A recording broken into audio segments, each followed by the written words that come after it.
What is going on, guys? Paul Ryan back at it again. I hope everybody's having a good night. It was reported that the Dallas Cowboys and Rico Dowdle were not necessarily in contract agreements, but more so that the Dallas Cowboys wanted to bring back Rico Dowdle. And as much as I like Rico and love what he did last year in a running back heavy class such as this one, I wonder what the reasoning is for bringing back Rico. And really, my biggest question is at what cost? Again, I like Rico, I like what he did.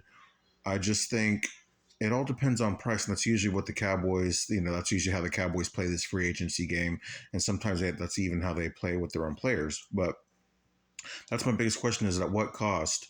It's pretty evident that you can find a starter in this draft, and the definitely day one, definitely day two, maybe even day three. Like there's some guys that are projected to fall to day three. This is, of course, prior to their combine workouts, but a guy like an Ollie Gordon or a guy like Jaden Blue, who Mike talked about on the podcast on Sunday night.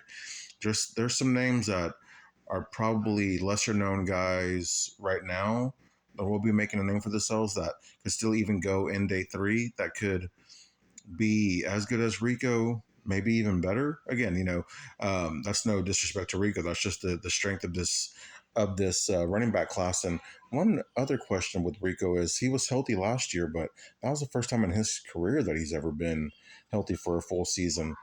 So my thinking is that if the Cowboys were to bring back Rico, that might be just in case they miss out on their running back targets in the draft. And Brian Broaddus talked about how it was a real possibility that once they get to pick 44, their second round pick, a lot of the running back guys, the higher quality of the top tier running backs could be off the board, and you might have to reach for a lesser guy.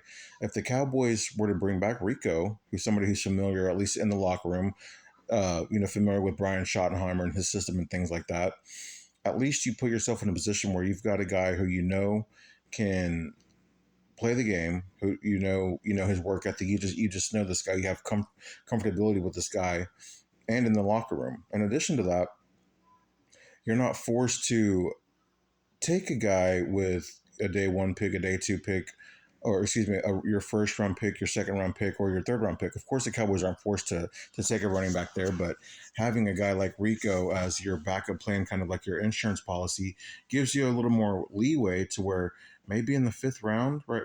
Maybe you just double tap quarterbacks, or excuse me, not quarterbacks, but running backs. Maybe just double tap running back, or one fifth round pick, one sixth round pick. You double tap running back on day three, considering you don't have a fourth round pick. So your first three picks can be like wide receiver, defensive tackle, something along those lines. I don't even think a running back on with your third round pick would necessarily be bad. But again, like Brian Broaddus was saying, there's a real chance that most of the top guys could be gone by, I believe it's pick 76 or 77. So there was just some food for thought. I find it interesting that, that the Cowboys were considering bringing back Rico because of the strength of this running back class. But then again, once I started thinking about it, it kind of makes sense as an insurance policy. But let me know what you guys think. Do you think we should let Rico walk? Do you think maybe we should bring Rico back and let him be the starter? Or is Rico more of a backup plan to you guys? Again, let me know what you think. Leave that in the comments. As always, make sure to like this video, subscribe to the channel. I'm Paul Ryan. I'll see you guys tomorrow. Peace.